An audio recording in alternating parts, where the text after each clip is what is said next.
तू हट जा पार्वती, तू हट जा। अगर तू भी मर गई तो इस बदनसीब को कौन संभालेगा? हट जा समीरन। तू हट जा पार्वती, हट जा। हट जा। रघुवीर, रघुवीर, क्या हो रहा है ये? ठाकुर साहब, मेरे पति को बचा लीजिए, ये निर्दोष है, बचा लीजिए। रघुवीर, ये क्या कह रही है? पिताजी, इस कमीने ने हमारे मंदिर से हीरे और जेवरात चुरा के पुजारी की हत्या कर दी है। ये झूठ है बड़े ठाकुर, मेरा आदमी बेकसूर है। ये झूठ बोल रही है पिताजी। इसका आदमी रंगे हाथों पकड़ा गया है। ये रहे चश्मदीद गवाह। हाँ माई बाप। हाँ, हमने अपने आंखों से देखा सरकार। पापी, तो पहले तो शिव भक्त होते हैं, तुमने शिव मंदिर में ही पाप किया। भगवान तुम्हें इस पाप की सजा जरूर देगा।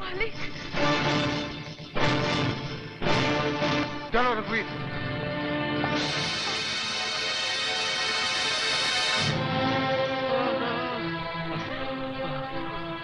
पार्वती, पार्वती, मेरा अंतिम समय आ गया।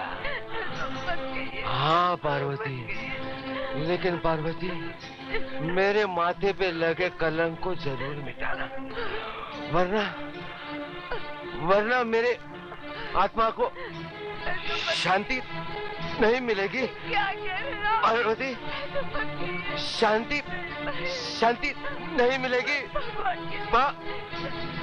पार्वती,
खुश नसीब है बेटा, भूख के लिए रो तो सकता है, और ये बेजुबान जिसे तेरे बाप ने बेटे की तरह पाला 2 दिन से भूखा है, बेचारा रो के शिकायत भी नहीं कर सकता।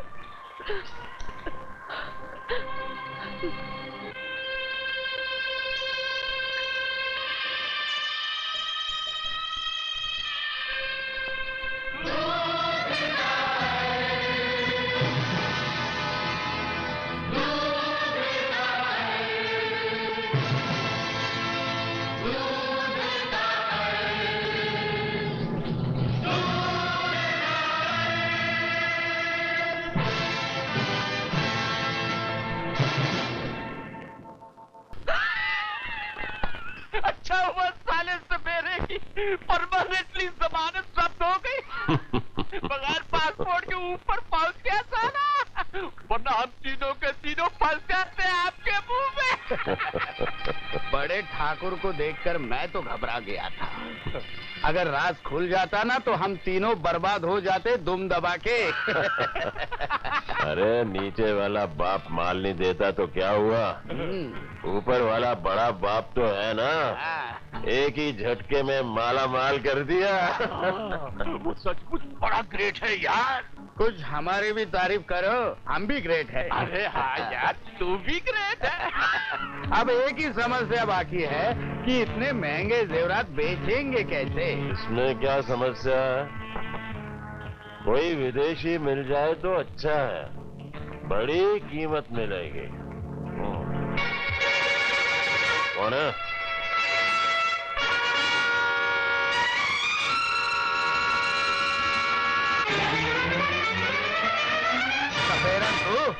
तू यहाँ क्यों आई है? राक्षसों, भगवान के घर चोरी तुमने की और इल्जाम मेरे पति पे लगाया। पुजारी की हत्या तुमने की और सजा मेरे पति को दी। कुत्ता! औरत! बंदूक बंदूक! अपने पति के खून के एक एक कतरे का बदला लूंगी।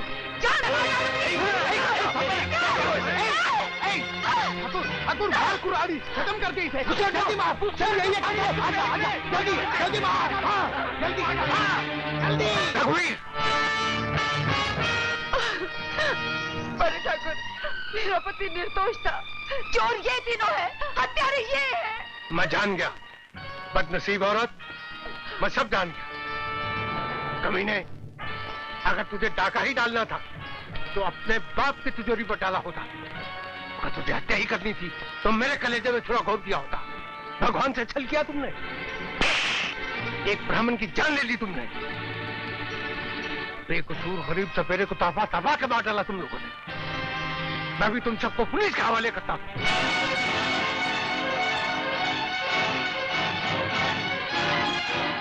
पुलिस! फांसी आपके मुंह पे छोटे ठाकुर, फांसी फांसी। ये बूढ़ा तो अपनी उम्र जी चुका है छोटे ठाकुर, एक जान के बदले में 3 जानों का सवाल है। तुम भी कुछ कर सकते हो। फांसी के फंदे से बचना है तो खूब दो से कुल्हाड़ी, खूब दो। मारो, सोचो मत, मारो मारो।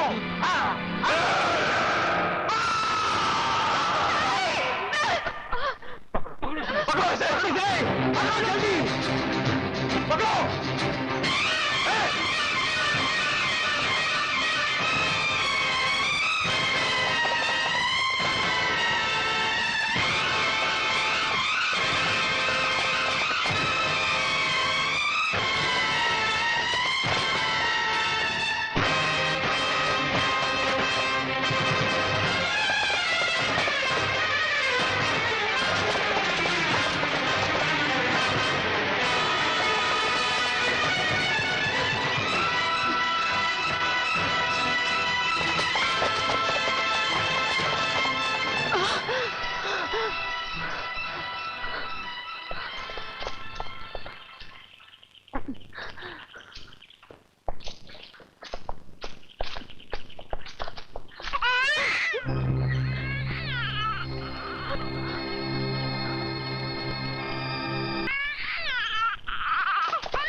मेरे बच्चे को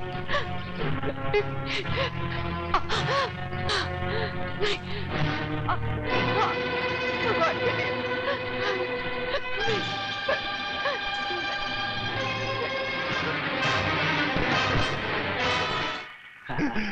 चलो इससे भी छुटकारा हुआ आपके मुंह में। सपेरन का किस्सा तो हमेशा के लिए खत्म हो गया। अब हमें कोई खतरा नहीं। चलो धूम दबा के।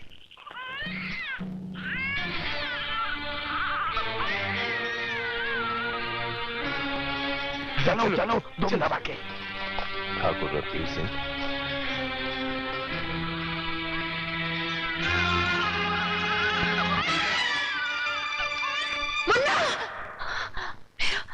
मेरा बच्चा, कहीं वो मेरे बच्चे। घबराओ नहीं बहन, तुम्हारा बच्चा हमारे पास है। जी लक्ष्मी, आई देखो कैसे हिलमिल गया है एक ही रात में, जैसे मैं ही उसकी माँ हूँ। मेरा मुन्ना, मुन्ना, आप लोग हमें अपना ही समझो। जी। मैं धर्मा लोहार हूँ और मैं इनकी घरवाली। कल रात ठाकुर रघुवीर सिंह के लोग तुम्हें और तुम्हारे बच्चे को जान से मार देना चाहते हैं। घबराओ मत, अब तुम्हें यहाँ कोई खतरा नहीं। ठाकुर रघुवीर सिंह के जुल्म की आंधी सिर्फ उसके इलाके में चलती है, इस गांव में नहीं। मगर वो मुझे और मेरे बच्चे को मारने की कोशिश जरूर करेंगे। तुम तक पहुंचने के लिए उसे तुम्हारे भाई की लाश पर से गुजरना पड़ेगा। अरे ये भाई बहन के प्यार में बच्चे को तो भूल ही गए। भूला नहीं, इसे तो मैं अपने सीने से लगा के पालूंगा, खूब प्यार दूंगा। सूरज को हराने की हसरत हसरत ही रह जाएगी हमारी बेटी की। कितनी प्यारी बीन बजाने लगा है कि सुनने वालों के मन झूमने लगते हैं, लेकिन तुम्हारे चेहरे पर खुशी की परछाई तक नहीं। क्यों? क्या तुम अपने बेटे की कला से खुश नहीं हो? नहीं। मगर क्यों? इसलिए कि उसके जीवन का मकसद संगीत नहीं है। तो फिर क्या है? वक्त आने पर सब कुछ बता दूंगी। अरे मैं कहता हूँ कब तक हम ठाकुर रघुवीर सिंह के टुकड़ों पर चलते रहेंगे? हैं? कुछ रास्ता निकालो यार, वरना कुछ ही दिनों में हम दोनों की हालत भिखारियों जैसी हो जाएगी आपके मुंह में। हाँ, ये पट्टा जेवरात बेचता क्यों नहीं है? यही तो मैं भी सोच रहा हूँ पिछले 25 सालों से। 25 बरस पहले ये हीरे जवाहरात लाखों में बिकते, आज उनकी कीमत करोड़ों में हो गई है, और कुछ अरसे के बाद बेचेंगे तो करोड़ों डॉलर्स में बिकेंगे।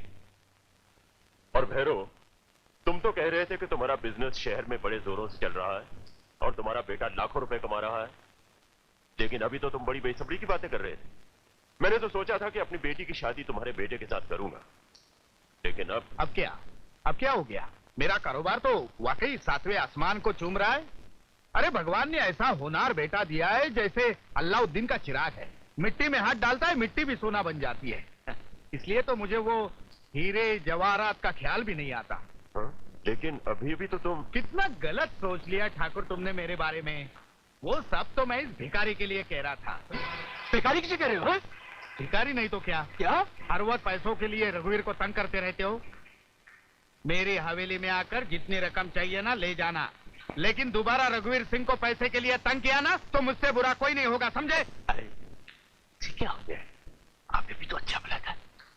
तुम इसकी फिक्र मत करो, इसकी हर जरूरत मैं पूरी करूंगा। जेवरात तुम अपने हिसाब से ही बेचना। चलो संपत, चलो चलो। ओए लुच्चे, हद हो गई। मैं कहता हूँ हद हो गई। उसके सामने अपने आप को महाराजा बनाकर मुझे भिखारी बना दिया। मैं कहता हूँ तेरे पास है ही क्या? अरे क्या है तेरे पास जो तू मुझे देगा? है? अबे उल्लू, आज नहीं तो कल महाराजा बन जाऊंगा। वो कैसे? संपत, ठाकुर रघुवीर सिंह की बेटी सोने की चिड़िया है और मेरा बेटा बहुत अच्छा शिकारी है, शिकारी। हाँ? चलो। लेकिन वो तेरा बेटा है, इसमें मेरा क्या फायदा होगा? है? अरे लड़के के मामा बन जाओ, फायदा ही फायदा है। लड़के का मामा बनना मंजूर है, कहीं तो मुझे अपना मामा ना बना लेना आपके मुंह में। हाँ नहीं नहीं संपत, तुम मेरे दोस्त हो और बिला वजह मैं दोस्तों की पीठ में खंजर नहीं घोंपता। चलो।